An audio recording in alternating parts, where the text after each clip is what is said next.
അമ്മയുടെ പ്രത്യക്ഷീകരണത്തിന്റെ ഈ അനുഗ്രഹവേളയിൽ ഞങ്ങൾക്ക് സാധിച്ചു തരുവാൻ കനിയണമേ. ആമേൻ. വിശ്വാസ പ്രമാണം. സർവശക്തനായ പിതാവും ആകാശത്തിന്റെയും ഭൂമിയുടെയും സൃഷ്ടാവുമായ ദൈവത്തിൽ ഞാൻ വിശ്വസിക്കുന്നു. അവിടുത്തെ ഏകപുത്രനും ഞങ്ങളുടെ കർത്താവുമായ ഈശോമിശിഹായിലും ഞാൻ വിശ്വസിക്കുന്നു. ഈ പുത്രൻ പരിശുദ്ധാത്മാവിനാൽ ഗർഭസ്ഥനായി കന്യകാമറിയത്തിൽ നിന്ന് പിറന്ന് പൊന്തിയോസ് പീലാത്തോസിന്റെ കാലത്ത് പീഡകൾ സഹിച്ച് കുരിശിൽ തറയ്ക്കപ്പെട്ട് മരിച്ച് അടക്കപ്പെട്ട് പാതാളങ്ങളിൽ ഇറങ്ങി മരിച്ചവരുടെ ഇടയിൽ നിന്ന് മൂന്നാം നാൾ ഉയർത്ത് സ്വർഗത്തിലേക്ക് എഴുന്നള്ളി സർവശക്തിയുള്ള പിതാവായ ദൈവത്തിന്റെ വലതുഭാഗത്തിരിക്കുന്നു. അവിടെ നിന്ന് ജീവിക്കുന്നവരെയും മരിച്ചവരെയും വിധിക്കുവാൻ വരുമെന്നും ഞാൻ വിശ്വസിക്കുന്നു. പരിശുദ്ധാത്മാവിലും ഞാൻ വിശ്വസിക്കുന്നു. വിശുദ്ധ കത്തോലിക്കാ സഭയിലും പുണ്യവാന്മാരുടെ ഐക്യത്തിലും പാപങ്ങളുടെ മോചനത്തിലും ശരീരത്തിന്റെ ഉയർപ്പിലും നിത്യമായ ജീവിതത്തിലും ഞാൻ വിശ്വസിക്കുന്നു. ആമേൻ. സുഖസ്ഥനായ ഞങ്ങളുടെ പിതാവേ, അങ്ങയുടെ നാമം പൂജിതമാകണമേ. അങ്ങയുടെ രാജ്യം വരണമേ. അങ്ങയുടെ തിരുമനസ് സ്വർഗത്തിലെ പോലെ ഭൂമിയിലും ആകണമേ. അന്നു വേണ്ടുന്ന ആഹാരം ഇന്ന് ഞങ്ങൾക്ക് തരണമേ. ഞങ്ങളോട് തെറ്റ് ചെയ്യുന്നവരോട് ഞങ്ങൾ ക്ഷമിക്കുന്നത് പോലെ ഞങ്ങളുടെ തെറ്റുകൾ ഞങ്ങളോടും ക്ഷമിക്കണമേ. ഞങ്ങളെ പ്രലോഭനത്തിൽ ഉൾപ്പെടുത്തരുതേ, തിന്മയിൽ ഞങ്ങൾ രക്ഷിക്കണമേ. ആമേൻ. നന്മ നിറഞ്ഞ മറിയമേ, സ്വസ്തി. കർത്താവ് അങ്ങയുടെ കൂടെ സ്ത്രീകളിൽ അങ്ങ് അനുഗ്രഹിക്കപ്പെട്ടവളാകുന്നു. അങ്ങയുടെ ഉദരത്തിൻ ഫലമായി ഈശോ അനുഗ്രഹിക്കപ്പെട്ടവനാകുന്നു. പരിശുദ്ധ മറിയമേ, തമ്പുരാന്റെ അമ്മേ, പാപികളായ ഞങ്ങൾക്ക് വേണ്ടി ഇപ്പോഴും ഞങ്ങളുടെ മരണസമയത്തും തമ്പുരാനോട് അപേക്ഷിക്കണമേ. ആമേൻ. കർത്താവേ, നിന്റെ ഉന്നതമായ നാമത്തിന് ഞാൻ സ്തോത്രം ചെയ്യുന്നു. നീ കുരിശിൽ നിന്റെ ജീവൻ സമർപ്പിച്ച ലോകത്തിൻ്റെ രക്ഷയുടെ ഈ വിശുദ്ധ ദിനത്തെ ജീവിച്ചിരിക്കാൻ കഴിഞ്ഞത്, വീണ്ടും നിന്റെ മരണം പ്രഖ്യാപിക്കാൻ കഴിഞ്ഞത് ഞങ്ങൾ നന്ദിയോട് അനുസ്മരിക്കുന്ന കർത്താവേ.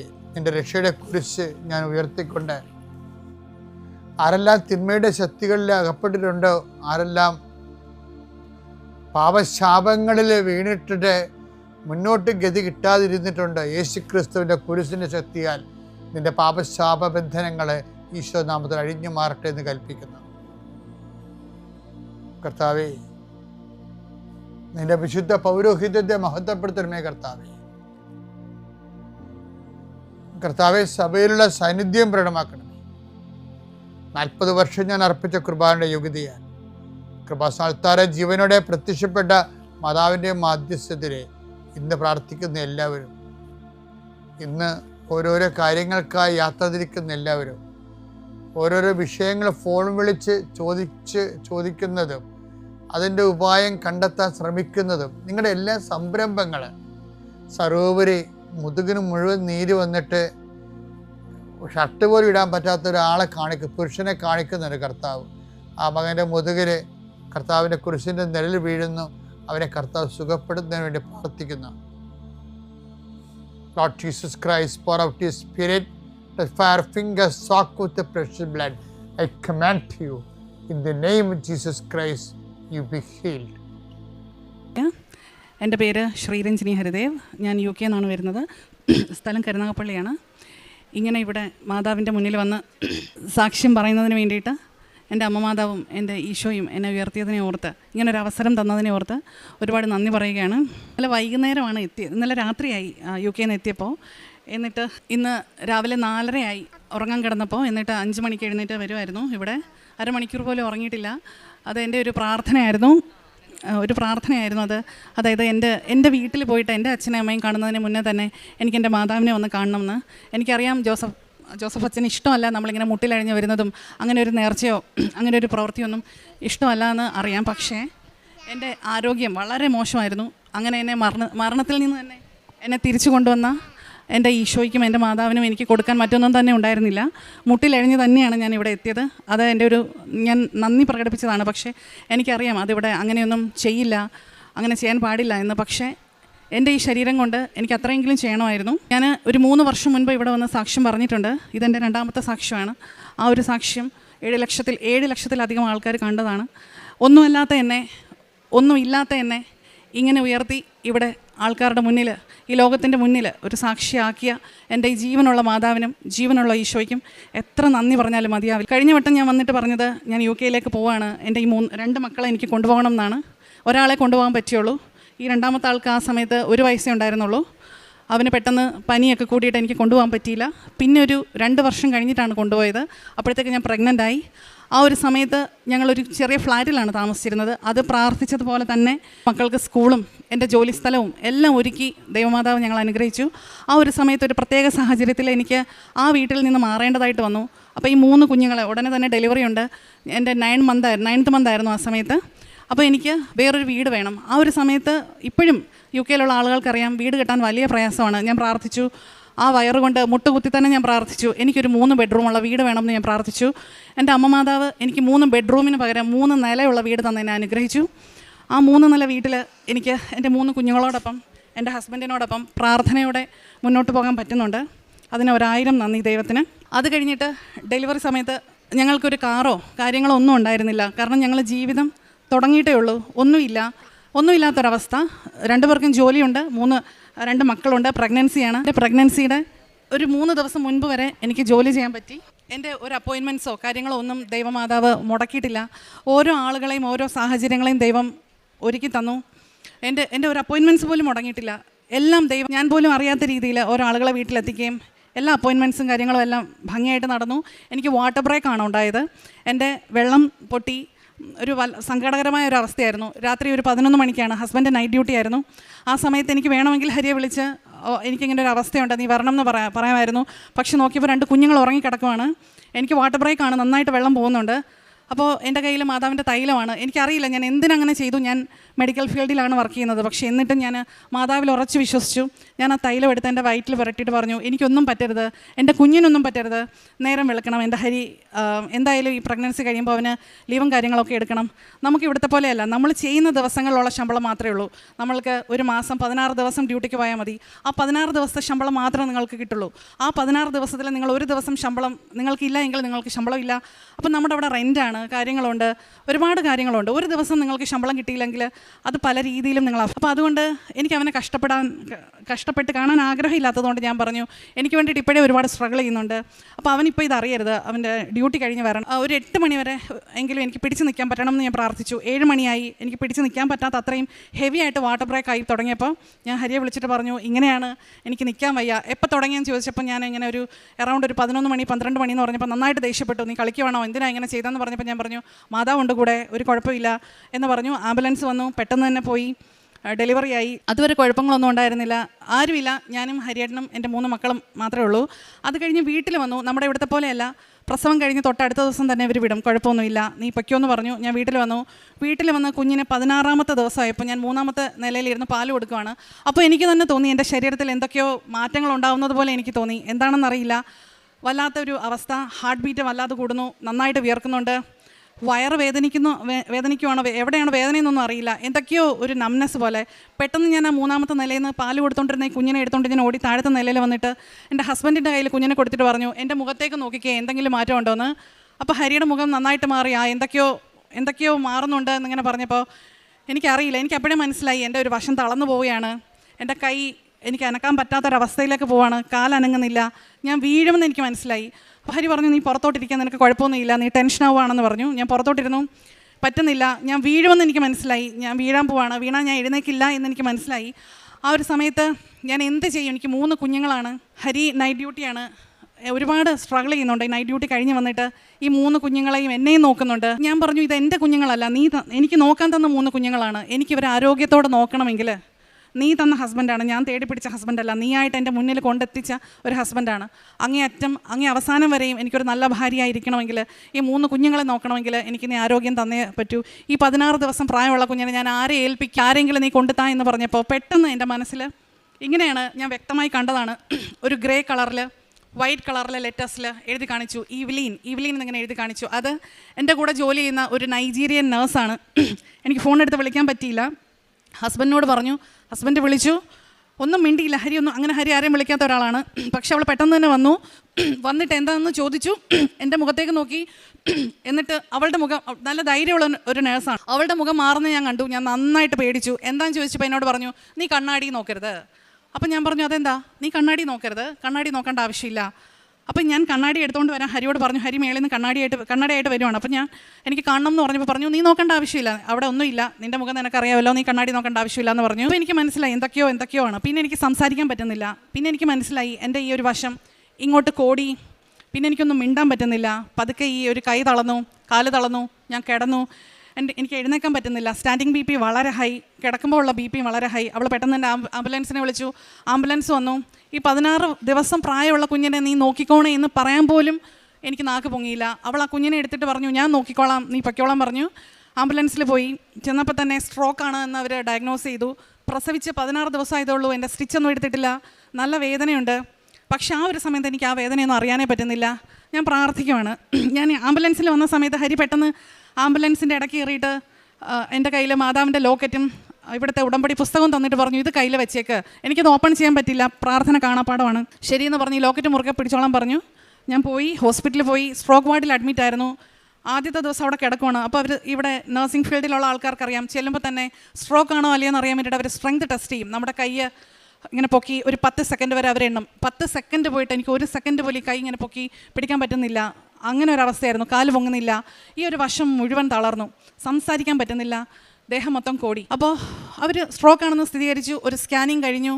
ബ്രെയിനിൽ ബ്ലീഡിങ് ഉണ്ടോയെന്ന് സംശയം. അപ്പോൾ ഒരു സ്കാനിങ്ങും കൂടി വേണം. അപ്പോൾ അവിടെ കിടക്കുവാണ്. അപ്പോൾ എനിക്ക് എന്താ ചെയ്യേണ്ടതെന്ന് അറിയില്ല. ഞാൻ മെഡിക്കൽ ബാക്ക്ഗ്രൗണ്ടിൽ നിന്നാണ് വരുന്നത്. ഞാൻ ബേസിക്കലി ഒരു ഹയർ സെക്കൻഡറി ടീച്ചറായിരുന്നു, ഹൈസ്കൂൾ ഹയർ സെക്കൻഡറി ടീച്ചറായിരുന്നു. എൻ്റെ ബാക്ക്ഗ്രൗണ്ട് ടീച്ചിങ് ആണ്. എന്നാലും എനിക്കറിയാം ഇതൊക്കെയാണ് സംഭവിക്കാൻ പോകുന്നത്. ഇനി ഞാൻ റിക്കവർ ആവില്ല, ഞാൻ ചിലപ്പോൾ മരിച്ചേക്കാം എന്നൊരവസ്ഥ വന്നു. അപ്പോൾ ഞാൻ പ്രാർത്ഥിക്കുവാണ്. ഞാൻ ജോലി ചെയ്യുന്ന സ്ഥലത്ത് അമ്മച്ചിമാരുടെ ഒക്കെ പാഡ് ചേഞ്ച് ചെയ്യുമ്പോൾ, ബോധമുള്ള അപ്പച്ചമാരും അമ്മച്ചിമാരും ഒക്കെ ക്യാൻസറൊക്കെ വന്ന് കിടക്കുന്ന അപ്പച്ചമാരുടെയൊക്കെ പാഡ് മാറ്റുമ്പോൾ നമ്മൾ ചെല്ലാൻ വേണ്ടിയിട്ട് അവർ വെയിറ്റ് ചെയ്യും. അവരുടെ ഒരു ദയനീയമായിട്ടുള്ളൊരു അവസ്ഥയുണ്ട്.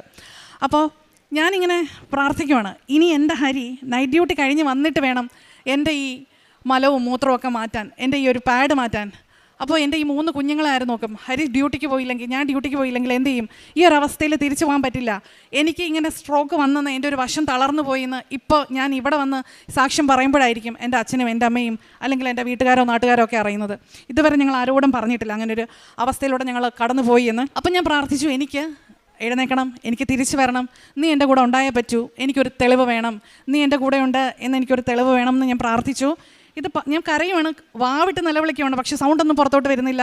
ഒരു വല്ലാത്ത വൃത്തികെട്ട രീതിയിലുള്ള സൗണ്ടാണ് എൻ്റെ വായിൽ നിന്ന് വരുന്നത്. കരയാൻ പോലും പറ്റാത്തൊരവസ്ഥ. ഒരു 10 മിനിറ്റ് കഴിഞ്ഞില്ല. അതിനു മുൻപ് ഞാൻ അന്നേ വരെ കണ്ടിട്ടില്ലാത്ത ഒരു സ്ത്രീ, ഒരു വെളുത്ത സുന്ദരിയായ ഒരു സ്ത്രീ വന്നിട്ട് പറഞ്ഞു, നീ മാതാവിൽ വിശ്വസിക്കുന്ന ഒരാളല്ലേ എന്ന്.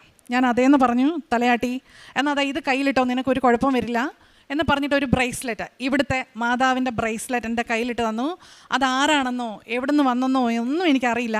അത് അവിടുത്തെ ഒരു നേഴ്സാണെന്ന് എനിക്കറിയാം. ഏത് വാർഡിലാണ് വർക്ക് ചെയ്യുന്നതെന്നോ ആ സമയത്ത് അവരവിടെ വരേണ്ട അവസ്ഥയുണ്ടോ എന്ന് ചോദിച്ചാൽ പോലും എനിക്കറിയില്ല. പക്ഷെ അവർ വന്നു, എനിക്ക് ആ ബ്രേസ്ലെറ്റ് ഇട്ട് തന്നു. അപ്പോൾ എനിക്ക് ഭയങ്കര വിശ്വാസമായി. അപ്പം ഞാൻ പറഞ്ഞു, നീ എൻ്റെ കൂടെ ഉണ്ടല്ലേ, നീ എന്നെ കേൾക്കുന്നുണ്ടല്ലേ എന്ന്. അത് കഴിഞ്ഞ് ഒരു മണിക്കൂർ കഴിഞ്ഞപ്പോൾ എനിക്ക് പതുക്കെ വിരലുകൾ അനക്കാൻ പറ്റി. ഞാനിങ്ങനെ ഇടയ്ക്കിടയ്ക്ക് അവർ സ്ട്രെങ്ത് ടെസ്റ്റ് ചെയ്തപ്പോൾ എനിക്കറിയാൻ പറ്റി കൈ ഇങ്ങനെ പൊക്കണമായിരുന്നു. അപ്പം ഞാനിങ്ങനെ കൈ പൊക്കി നോക്കി, എനിക്ക് കൈ പൊക്കാൻ പറ്റുന്നുണ്ട്. അപ്പോൾ എനിക്ക് ആവേശമായി. ഞാൻ കാലനക്കാൻ നോക്കി, കാലനക്കാൻ പറ്റുന്നില്ല, കൈ അനക്കാൻ പറ്റുന്നുണ്ട്, ഒരുപാട് പൊക്കാൻ പറ്റുന്നില്ല. അപ്പം ഞാൻ നേഴ്സിനെ വിളിച്ചു, ഇങ്ങനെയാണെന്ന് പറഞ്ഞു. അവർ വന്നു ടെസ്റ്റ് ചെയ്തു. അത് കഴിഞ്ഞിട്ട് വേറൊരു ഫ്രണ്ട്, അവളും നേഴ്സാണ്, ഞാൻ അവിടെ അഡ്മിറ്റായി എന്ന് പറഞ്ഞിട്ട് ഞാൻ വിളിച്ചതല്ല. പുള്ളിക്കാരത്തി വന്നിട്ട് മാതാവിൻ്റെ ഉപ്പ് എൻ്റെ നാക്കിലിട്ട് തന്നു, മാതാവിൻ്റെ എണ്ണ കയ്യിലിട്ട് തന്നു. ഒരു കുഴപ്പമില്ല, മാതാവിൻ്റെ തൈലം എൻ്റെ ഈ ഒരു ശരീരം മുഴുവൻ പുരട്ടിയിട്ട് പറഞ്ഞു, ചേച്ചിക്ക് ഒരു കുഴപ്പമില്ല, കുഞ്ഞിനെ ഞാൻ നോക്കിക്കോളാം എന്ന് പറഞ്ഞു. ഞാൻ പറഞ്ഞു കുഞ്ഞിന് ഓക്കെയാണ്, അവൾ ഓക്കെയാണെന്ന് പറഞ്ഞു. കൈ കാണിച്ചു. അത് കഴിഞ്ഞപ്പോൾ എനിക്ക് കുറച്ചും കൂടി ബെറ്റർ ആവുന്നത് പോലെ, എൻ്റെ വിശ്വാസമാണ് കേട്ടോ, വിശ്വസിക്കേണ്ടവർക്ക് വിശ്വസിക്കും. ഇതെൻ്റെ വിശ്വാസമാണ്, ഇതെൻ്റെ അനുഭവമാണ്. ഞാൻ വന്ന് പറയുന്നത് ഇതെൻ്റെ അനുഭവമാണ്, ഞാൻ എക്സ്പീരിയൻസ് ചെയ്ത ഒരു കാര്യമാണ്. റിക്കവർ ആയില്ല, പക്ഷേ എനിക്ക് ഓക്കെ ആയി. എനിക്ക് ഫോൺ എടുത്ത് ഹരിയെ ഡയൽ ചെയ്ത് വിളിക്കാൻ പറ്റുന്ന ഒരവസ്ഥയായി. ഞാൻ പറഞ്ഞത് എന്തൊക്കെയോ ഹരിക്ക് മനസ്സിലായെന്ന് തോന്നുന്നു. ഞാൻ ഇതാണ് പറഞ്ഞത്, വീട്ടിൽ ഉപ്പും തൈലവും ഇരിപ്പുണ്ട്, അത് ഞാനാണെന്ന് സങ്കല്പിച്ച നീ നിൻ്റെ ആ ഒരു വശത്ത് മൊത്തം പുരട്ടണമെന്ന് പറഞ്ഞു. ഹരി അങ്ങനെ ചെയ്തു. അത് കഴിഞ്ഞിട്ട് ഞാൻ കുഞ്ഞ് എങ്ങനെയുണ്ടെന്ന് ചോദിച്ചപ്പോൾ കുഞ്ഞ് കുഴപ്പമൊന്നുമില്ല. അതുവരെ തലേ ദിവസം വരെ ഫുൾ ടൈം കരഞ്ഞുകൊണ്ടിരുന്ന കൊച്ച്, ഒരു പരിചയമില്ലാത്ത, എൻ്റെ നാട്ടുകാർ പോലും അല്ലാത്ത, എൻ്റെ രാജ്യക്കാർ പോലും അല്ലാത്ത മറ്റൊരു വ്യക്തിയുടെ വീട്ടിൽ കയ്യിൽ ഇരിക്കുവാണ്. അവൾക്ക് ഓട്ടിസം ബാധിച്ച ഒരു കുഞ്ഞുണ്ട്. ആ കുഞ്ഞിനെയും എൻ്റെ 16 ദിവസമുള്ള കുഞ്ഞിനെയും കൂടിയാണ് അവൾ നോക്കുന്നത്. അതിനുള്ള ധൈര്യം, അതിനുള്ള ശക്തി, ബലം എല്ലാം എൻ്റെ ദൈവം അവൾക്ക് കൊടുത്തു. ദൈവത്തിന് 1000 നന്ദി. അത് കഴിഞ്ഞിട്ട് എൻ്റെ ഒരു ഫ്രണ്ട് എന്നെ വിളിച്ചിട്ട് പറയുവാണ്, ചേച്ചിക്ക് ഒരു കുഴപ്പമില്ല. അത് കഴിഞ്ഞ വട്ടം ഞാൻ ഇവിടെ വന്ന് സാക്ഷ്യം പറഞ്ഞപ്പോൾ എൻ്റെ ഇൻസ്റ്റാഗ്രാം പേജിൽ എനിക്ക് മെസ്സേജ് അയച്ചിട്ട് അങ്ങനെ പരിചയപ്പെട്ടതാണ്. ഞങ്ങൾ ഒരുമിച്ച് പ്രാർത്ഥിക്കാൻ തുടങ്ങി. ഞങ്ങളൊരു പ്രയർ ഗ്രൂപ്പ് ഉണ്ടാക്കി. രാത്രി എൻ്റെ 12.25 മണിക്കൂർ 13 മണിക്കൂർ ഡ്യൂട്ടിയൊക്കെ കഴിഞ്ഞ് വന്നിട്ട് കുഞ്ഞുങ്ങളെയൊക്കെ ഉറക്കെ കിടത്തിയിട്ട് ഞങ്ങൾ രാത്രി ഉണർന്നിരുന്ന് പ്രാർത്ഥിക്കും. ഞങ്ങളൊരു 3-4 പേരുള്ള കുഞ്ഞു പ്രാർത്ഥനാ ഗ്രൂപ്പാണ്. ഈ ലോകത്തുള്ള എല്ലാവർക്കും വേണ്ടിയിട്ട് പ്രാർത്ഥിക്കും. ഈ കൃപാസനം എന്ന ഈ പുണ്യസ്ഥലത്തുള്ള ഈ സെക്യൂരിറ്റി ചേട്ടന്മാർ തൊട്ട് ഇവിടെ ആരൊക്കെയുണ്ടോ അവരെല്ലാം അനുഗ്രഹിക്കണമേ, കാത്തുകൊള്ളണമേ എന്ന് പ്രാർത്ഥിച്ചിട്ട് അങ്ങനെ പറഞ്ഞിട്ടുള്ള പ്രാർത്ഥനയാണ്. അപ്പോൾ അവൾ എന്നെ വിളിച്ചിട്ട് പറയുകയാണ്, ഞാനാണ് ഓൺലൈൻ ഉടമ്പടി എടുപ്പിച്ചത്. അവൾ എന്നോട് പറഞ്ഞു, ചേച്ചി ഇട്ടിരിക്കുന്ന ഡ്രസ്സ് ഇതല്ലേ, ചേച്ചി കിടക്കുന്ന ബെഡിൻ്റെ പൊസിഷൻ ഇതല്ലേ, ഞങ്ങളിതുവരെ നേരിട്ട് കണ്ടിട്ടില്ല. എന്നോട് പറയുകയാണ്, ചേച്ചിയുടെ ബാക്കിൽ മാതാവ് നിൽപ്പുണ്ട്, ചേച്ചിക്ക് ഒരു കുഴപ്പവും വരത്തില്ല, എനിക്ക് കാണാൻ പറ്റുന്നുണ്ട്, ഇതെൻ്റെ ആദ്യത്തെ അനുഭവമാണ്, ചേച്ചിയുടെ റീഡിങ്സ് ഇങ്ങനെയല്ലേ, എൻ്റെ ഹാർട്ട് ബീറ്റ്, എൻ്റെ പൾസ്, ഇതൊക്കെ അവൾ ഇങ്ങോട്ട് പറയുകയാണ്. കണ്ണടച്ചിരുന്ന് പ്രാർത്ഥിക്കുവാണ്, ഞാൻ മുട്ടുകുത്തിയിരുന്ന് പ്രാർത്ഥിക്കുവാണ്, ചേച്ചിക്ക് ഒരു കുഴപ്പം വരില്ല എന്ന്. അത് കേട്ടപ്പോൾ എനിക്ക് സമാധാനമായി. അപ്പം ഞാൻ ഉറപ്പിച്ചു, എനിക്ക് ഒരു കുഴപ്പം വരില്ല, ഞാൻ എഴുന്നേറ്റ് നടക്കും എന്ന് എനിക്ക് ഉറപ്പായി. അടുത്ത ദിവസം ആയപ്പോഴത്തേക്ക് എനിക്ക് കാലനക്കാൻ പറ്റി. ഉച്ചയായപ്പോഴത്തേക്ക് ഡോക്ടർ വന്നു, 2ാമത്തെ സ്കാനിങ് കഴിഞ്ഞു. അപ്പോൾ അതിൽ അവർ ബ്രെയിനിൽ ബ്ലീഡിങ് സസ്പെക്ട് ചെയ്തിട്ടുണ്ടായിരുന്നു. ബ്രെയിനിൽ ബ്ലീഡിങ് അങ്ങനെ ഒന്നും ഇല്ലയെന്ന് അവർ കണ്ടുപിടിച്ചു. അതിന് പകരം അവർ പറഞ്ഞത്, ഞാൻ മാതാവിനോട് പറഞ്ഞു, ഇത് എനിക്കറിയാം, സ്ട്രോക്ക് ആണെന്ന് എനിക്കറിയാം, പക്ഷേ ഇത് നീ മാറ്റി തരണം, നീ എൻ്റെ മാതാവാണെങ്കിൽ, എൻ്റെ അമ്മയാണെങ്കിൽ എനിക്ക് ലോകത്തിൻ്റെ മുന്നിൽ ഉറക്കെ വിളിച്ച് പറയാൻ പറ്റണം, ഇങ്ങനെ ഒരു അനുഭവം എനിക്കുണ്ടായി, അത് സ്ട്രോക്ക് അല്ലാതാക്കി മാറ്റണം എന്ന് ഞാൻ അങ്ങനെയാണ് പ്രാർത്ഥിച്ചത്. അപ്പോൾ അടുത്ത ദിവസം വേറൊരു ടെസ്റ്റ് നടത്തിയിട്ട് അവർ പറയാണ്, ഇത് 0.01% മാത്രം ആൾക്കാർക്കുണ്ടാകുന്ന ഹെമിപ്ലേജിക് മൈഗ്രെയിൻ എന്ന് പറഞ്ഞിട്ടുള്ള ഒരു മൈഗ്രെയിൻ പ്ലസ് ഔറ എന്ന് പറഞ്ഞിട്ടുള്ള ഒരു മൈഗ്രെയിൻ ആണ്. അതിൻ്റെ സിംറ്റമാണ് ഇങ്ങനെ ഒരു ബോഡി വീക്ക്നെസ്സും സ്ട്രോക്ക് പോലെയുള്ള സിംറ്റംസും പിന്നെ കോമ സ്റ്റേജും. ഭാഗ്യത്തിന് ഞാൻ കോമയിലേക്ക് പോയില്ല, ദൈവം എന്നെ ഉറക്കി കിടത്തിയില്ല.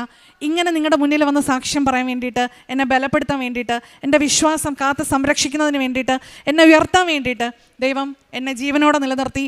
എനിക്ക് എൻ്റെ ജീവൻ തിരിച്ചു കിട്ടി. ഞാൻ മരണം മുഖാമുഖം കണ്ട ഒരാളാണ്. പക്ഷേ എൻ്റെ എല്ലാ ബലഹീനതകളും മാറ്റി ദൈവം എനിക്ക് ദിവസം മുട്ടുകുത്താൻ പറ്റുന്നുണ്ട്, ഈ കൈ ഉയർത്താൻ പറ്റുന്നുണ്ട്, ഈ കാലുകൊണ്ടും കൈ കൊണ്ടും എനിക്ക് ആരാധിച്ച് സ്തുതിച്ച് ദൈവത്തിനെ മഹത്വപ്പെടുത്താൻ പറ്റുന്നുണ്ട്. എൻ്റെ മക്കളോടൊപ്പം ടൈം സ്പെൻഡ് ചെയ്യാൻ പറ്റുന്നുണ്ട്, ജോലിക്ക് പോകാൻ പറ്റുന്നുണ്ട്. എല്ലാവരും 12 മണിക്കൂർ 4 ദിവസമൊക്കെയാണ് ഡ്യൂട്ടി ചെയ്യുന്നതെങ്കിൽ ഞാൻ ആഴ്ചയിൽ 6 ദിവസം എനിക്ക് ഡ്യൂട്ടി ചെയ്യാൻ പറ്റുന്നുണ്ട്. അങ്ങനെയൊക്കെ എന്നെ ദൈവം ഉയർത്തി. അതിന് ദൈവത്തിന് 1000 നന്ദി. പ്രൊമോഷൻ, ഞാൻ പറഞ്ഞല്ലോ, എനിക്ക് ടീച്ചിങ് ബാക്ക്ഗ്രൗണ്ട് ഉള്ള ഒരാളാണ്, എനിക്ക് മെഡിക്കൽ ബാക്ക്ഗ്രൗണ്ടുമായിട്ട് എനിക്ക് ഒരു ബന്ധമില്ലാത്ത ഒരാളാണ്. പക്ഷേ എന്നെ ദൈവം ഒരു കെയർ ഹോമിൽ കൊണ്ടെത്തിച്ചു. അവിടെ ഞാൻ പോലും അറിയാതെ, ഞാനൊരു ഏജൻസി സ്റ്റാഫായിട്ടാണ് സ്റ്റാർട്ട് ചെയ്തത്. പക്ഷേ അവിടെയുള്ള ആൾക്കാർ എന്നെ ഇഷ്ടപ്പെടുകയും അവർക്ക് എന്നെ വേണമെന്ന് പറയുകയും എനിക്കവിടെ ജോലി കിട്ടുകയും അവിടെ താമസ സൗകര്യം അവർ തന്നെ ഏർപ്പാടാക്കി തരികയും. അവിടെ പ്രാർത്ഥിക്കാൻ പറ്റില്ല, അങ്ങനെ പറ്റും, പക്ഷേ ഞാൻ പരസ്യമായിട്ട് പ്രാർത്ഥിക്കും, മുട്ടുകുത്തും, മെഴുകുതിരി കത്തിക്കും. അതിനൊന്നും അവിടെ ആരും ഇതുവരെ എതിര് പറഞ്ഞിട്ടില്ല. പതുക്കെ എനിക്ക് ഓരോ ഗ്രേഡ് കൂടാൻ തുടങ്ങി. ഇപ്പം ഞാൻ അവിടെ സീനിയർ കെയർ അസിസ്റ്റൻ്റാണ്. ഞാനിപ്പോൾ അവിടെ ടീം ലീഡാണ്.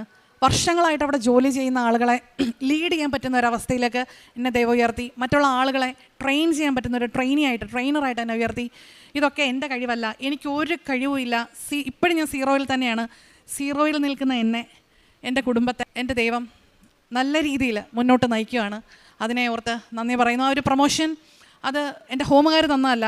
ഞാനിടുന്ന നോട്ട്സ് കണ്ടിട്ട് എൻ്റെ ഹയർ അതോറിറ്റീസ്, ഹെഡ് ഓഫീസുകാർ എനിക്ക് വേണ്ടിയിട്ട് റെക്കമെൻഡ് ചെയ്തിട്ട്, എനിക്കറിയില്ല ആരാണ് റെക്കമെൻഡ് ചെയ്തതെന്ന്, ആരോ ഒരാൾ റെക്കമെൻഡ് ചെയ്തിട്ട് എനിക്ക് വിസ വന്നു കഴിഞ്ഞപ്പോഴാണ് എൻ്റെ ഹസ്ബൻഡ് പോലും അറിയുന്നത് എൻ്റെ വിസ കോഡ് മാറി. ആദ്യം ഞാനൊന്ന് പേടിച്ചു, അയ്യോ എന്താ വിസ, എൻ്റെ ജോലി പോയെന്ന് വിചാരിച്ചപ്പോൾ ഇവൻ പറഞ്ഞു, അല്ല നിനക്ക് പ്രൊമോഷൻ ആയതാണെന്ന്.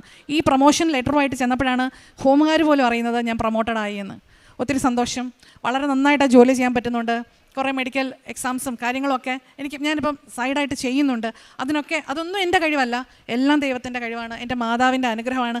ഓരോ നിമിഷവും കൈപിടിച്ച് എന്നെ നടത്തുന്ന ഒരമ്മ. ഞാൻ ഇന്ന് വന്നപ്പോൾ ഞാൻ പറഞ്ഞല്ലോ, മുട്ടുകുത്തിയാണ് ഞാൻ വന്നതെന്ന് പറഞ്ഞല്ലോ. ഞാൻ ആ മുട്ടുകുത്തുന്നതിന് തൊട്ട് മുൻപ് എനിക്ക് മുല്ലപ്പൂവിൻ്റെ നല്ലൊരു സുഗന്ധം എനിക്ക് കിട്ടി. അത് എൻ്റെ കൂടെ എൻ്റെ അമ്മയുണ്ടായിരുന്നു, പക്ഷെ അമ്മയ്ക്കത് ഫീൽ ചെയ്തില്ല. എനിക്ക് കുറച്ച് സെക്കൻഡ്സ് മാത്രമേ ഉണ്ടായിരുന്നുള്ളൂ. അത് കഴിഞ്ഞ് ആദ്യത്തെ വട്ടം ഞാൻ വന്നപ്പോൾ എനിക്ക് മുത്തുക്കുടയാണ് കിട്ടിയത്. ആ ഒരു സമയത്ത് ഞാൻ മനസ്സിലാക്കിയ ഒരു കാര്യം, എല്ലാവരും വിചാരിക്കും മുത്തുക്കുട ഇങ്ങനെയാണ് അതിനെ ഇൻ്റർപ്രറ്റ് ചെയ്യുന്നത്. അതായത് ആ ഒരു കുടയുടെ കീഴിൽ ഞാൻ എന്നും സുരക്ഷിതയായിരിക്കും. എൻ്റെ അമ്മയുടെ നീല മേലങ്കി കൊണ്ട് നമ്മളെല്ലാവരെയും കാത്ത് പൊതിഞ്ഞ് സൂക്ഷിക്കുന്നത് പോലെ ആ ഒരു കുട എനിക്കൊരു സംരക്ഷണമാണ്. എനിക്ക് ലോട്ടിട്ട് കിട്ടിയത് ഇന്നും കുടയാണ്. ഞാൻ ഒരിക്കലും പ്രതീക്ഷിച്ചില്ല അങ്ങനെ ഒരു ഇത് കിട്ടുന്നത്. സാധാരണ ഇവിടെ സ്റ്റുഡൻസിനാണ് കൂടുതൽ പ്രയോറിറ്റി, പക്ഷേ എനിക്ക് ഇന്ന് അങ്ങനെ ഒരു അവസരം കിട്ടി. ആ മുത്തുക്കുട പിടിച്ചപ്പോൾ എനിക്ക് കിട്ടിയ ഒരു ധൈര്യമുണ്ട്. എൻ്റെ മാതാവ് എനിക്ക് എന്തോ ഒരു നല്ല കാര്യം, എന്തൊക്കെയോ വലിയ കാര്യങ്ങൾ എൻ്റെ ലൈഫിൽ ദൈവം ചെയ്തു തരാൻ പോകുന്നു.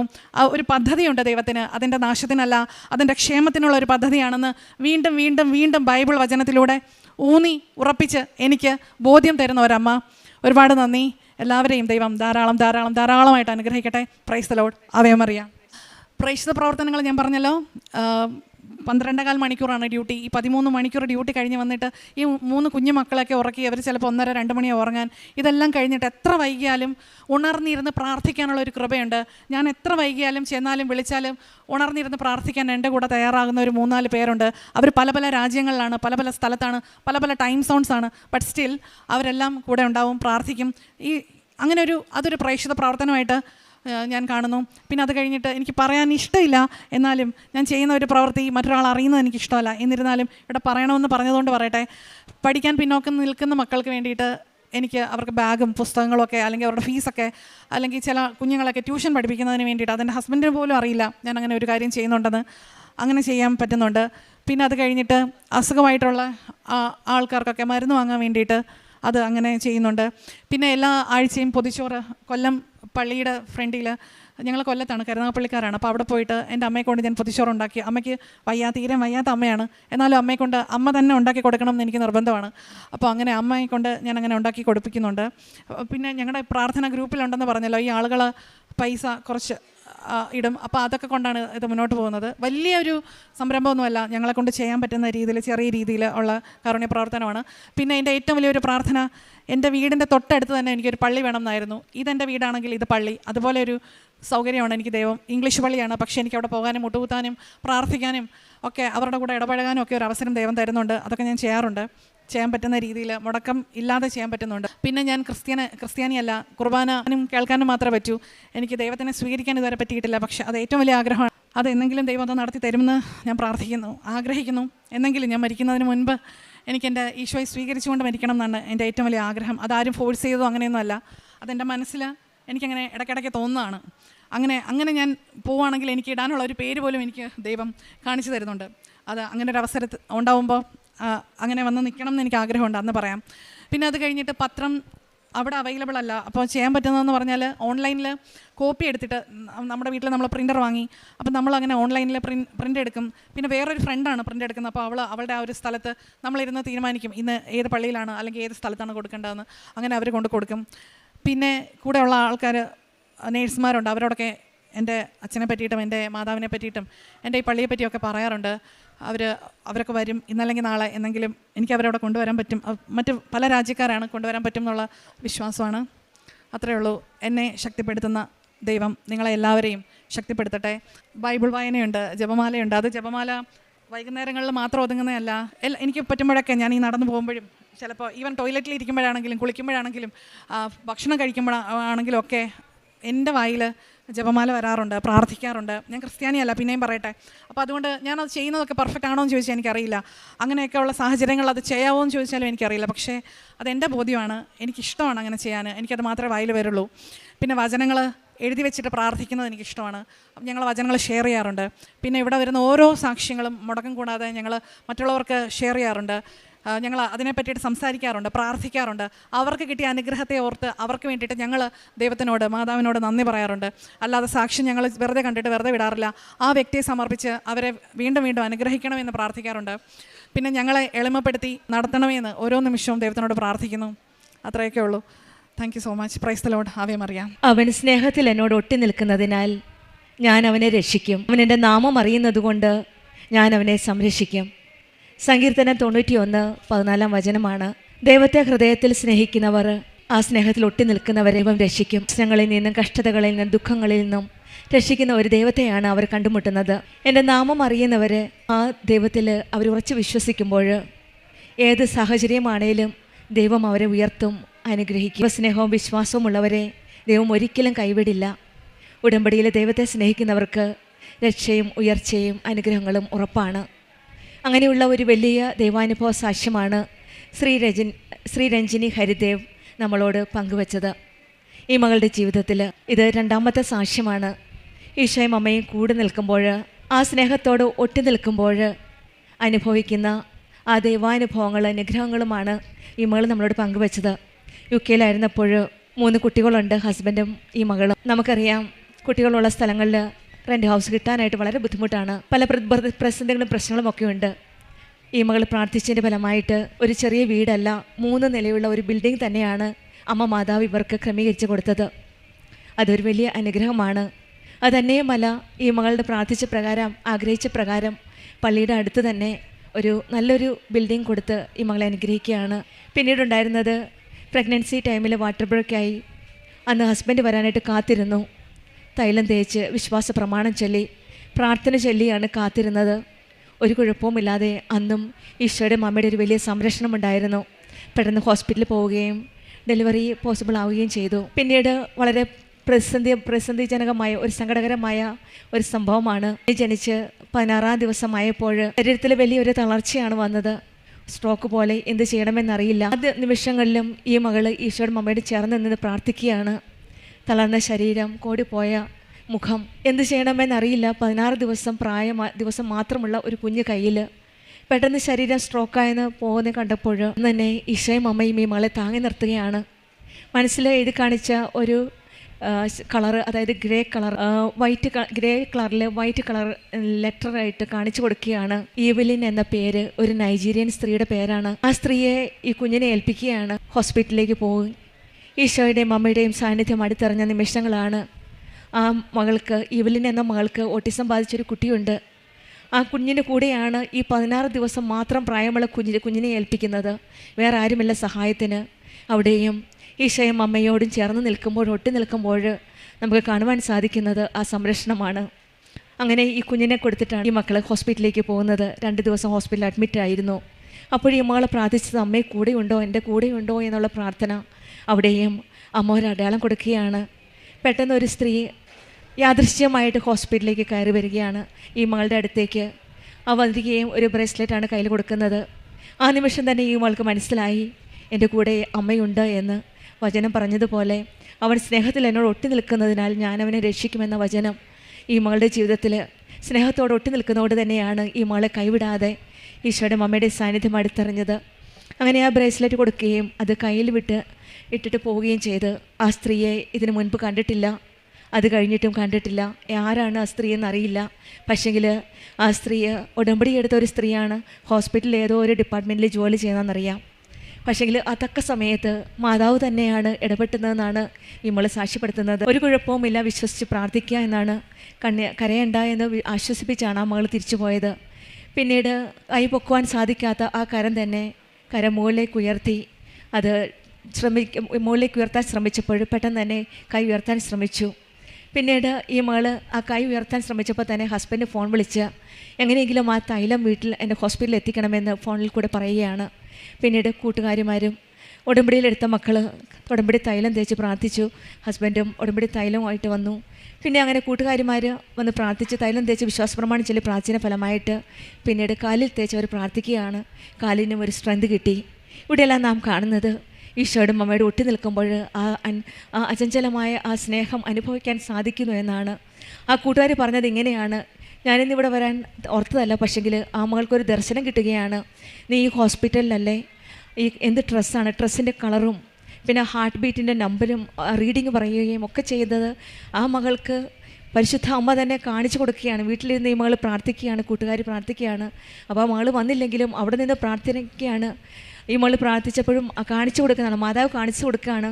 ഹോസ്പിറ്റലിൽ ഏത് ഡ്രസ്സാണ് ഇട്ടത്, ഹാർട്ട് ബീറ്റിൻ്റെ റീഡിങ് എന്താണ്, എല്ലാം കാണിച്ചു കൊടുക്കുന്നതെല്ലാം ഈ മകൾ ശ്രീ രഞ്ജിനിയോട് പറഞ്ഞപ്പോൾ മനസ്സിലായി അമ്മ തന്നെ എൻ്റെ കൂടെയുണ്ട് എന്ന്. അതുപോലെ തന്നെ ഹസ്ബൻഡ് ഉടമ്പടി തൈലം തേച്ച് വീട്ടിൽ നിന്ന് പ്രാർത്ഥിക്കുകയാണ്. 3 പൊടിക്കുഞ്ഞുങ്ങളാണ് കയ്യിൽ. ആ ഹസ്ബൻഡ് തൈലം തേച്ച് പ്രാർത്ഥിക്കുമ്പോഴും ഈ മകൾക്ക് വേണ്ടി സൗഖ്യത്തിന് വേണ്ടിയാണ് പ്രാർത്ഥിക്കുന്നത്. അങ്ങനെ ഓരോ രീതിയിലും ഒരിക്കലും കൈവിടാത്ത ആ ഈശോയുടെ മമ്മയുടെ സാന്നിധ്യമാണ് ഈ മകൾക്ക് മനസ്സിലാക്കാൻ സാധിച്ചത്. പിന്നീടാണ് പെട്ടെന്ന് ടെസ്റ്റ് നടത്തിയപ്പോൾ തന്നെ മനസ്സിലായത്. അവർ പറഞ്ഞത് ചിലപ്പോൾ ബ്രെയിനിൽ ബ്ലീഡിങ് കാണും, അത് സസ്പെക്റ്റഡ് ആണ്, അതുകൊണ്ട് സ്കാൻ ചെയ്തു. പിന്നീടാണ് മനസ്സിലായത് ഹെമിപ്ലേജിക് മൈഗ്രെയിൻ എന്ന രോഗമാണെന്ന് മനസ്സിലായത്. അത് ഒന്നെങ്കിൽ സ്ട്രോക്ക് വരാം, അല്ലെങ്കിൽ കോമ വരാം. പക്ഷേങ്കിൽ ഇവിടെയെല്ലാം അവിടെയും ഈശോയും അമ്മയും കൂടെ നിൽക്കുകയാണ് ഈ മകളുടെ കൂടെ.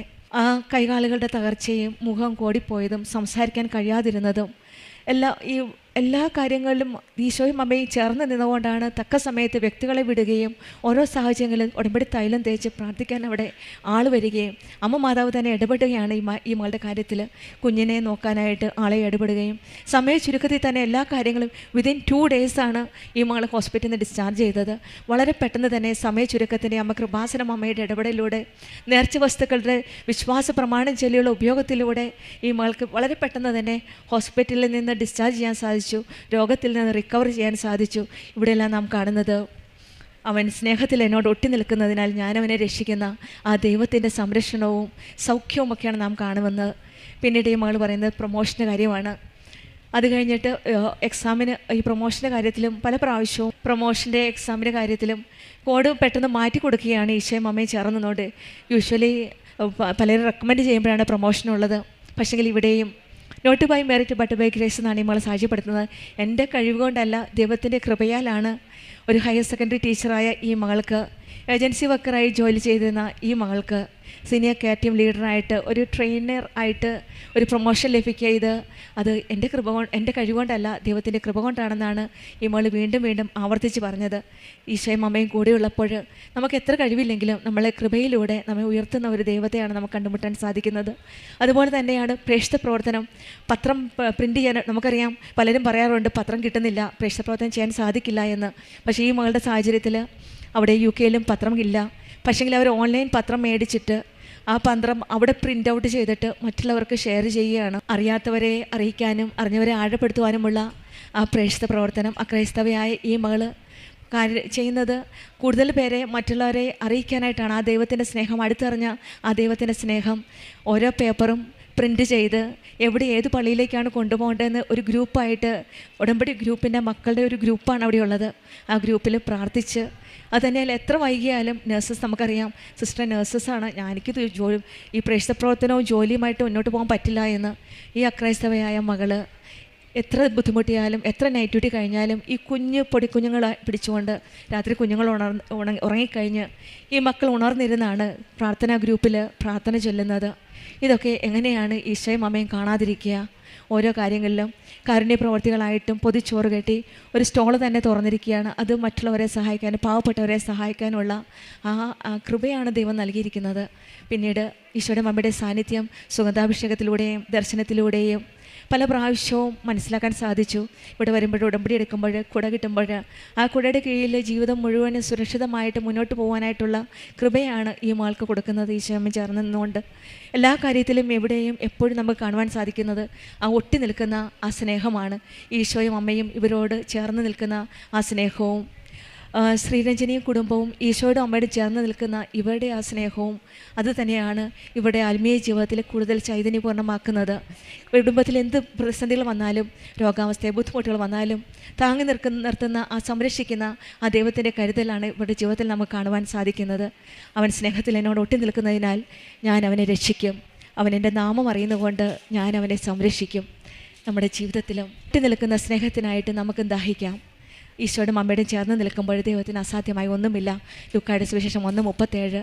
നമ്മുടെ ജീവിതത്തിൽ എത്ര പരിമിതികളുണ്ടെങ്കിലും പ്രതിസന്ധികളുണ്ടെങ്കിലും മരിയൻ ഉടമ്പടിയിലൂടെ ഇത് സാധ്യമില്ല എന്ന് തോന്നുന്ന എല്ലാ കാര്യങ്ങളും നമ്മൾ സമർപ്പിച്ച് പ്രാർത്ഥിക്കുമ്പോൾ സാധ്യമാക്കുന്ന ആ ദൈവത്തെ കണ്ടുമുട്ടാനുള്ള കൃപയ്ക്കായിട്ട് നമുക്ക് പ്രാർത്ഥിക്കാം. ശ്രീരഞ്ജനി ഹരിദേവിന് കുടുംബത്തിൽ ലഭിച്ച എല്ലാ അനുഗ്രഹങ്ങളും, പ്രത്യേകിച്ചും ഈശോയുടെ അമ്മയോട് ചേർന്ന് നിന്ന ആ ജീവിതം, ഈശോ ഇന്ന് തന്നെ UK തിരിച്ചു വന്നിട്ട് നേരെ അമ്മയുടെ അടിയിലേക്കാണ് വന്നേ, വീട്ടിലേക്ക് പോലും പോകാതെ. ഇതാണ് ആ ഒട്ടി നിൽക്കുന്ന സ്നേഹം. ആ സ്നേഹത്തിൽ കൂടുതൽ മുന്നോട്ട് പോകുവാനായിട്ടും ഈശോയുടെ അമ്മയുടെ കൃപയ്ക്കായിട്ട് നമുക്കും ആ ഒട്ടിച്ചേർന്ന് നിന്നുള്ള ആ സ്നേഹത്തിന് വേണ്ടി നമുക്കും പ്രാർത്ഥിക്കാം. ശ്രീ രഞ്ജിനി ഹരിദേവിന് കുടുംബത്തിൽ ലഭിച്ച എല്ലാ അനുഗ്രഹങ്ങൾക്കും നമ്മൾക്ക് കരങ്ങളടിച്ച് ദൈവത്തെ മഹത്വപ്പെടുത്താം.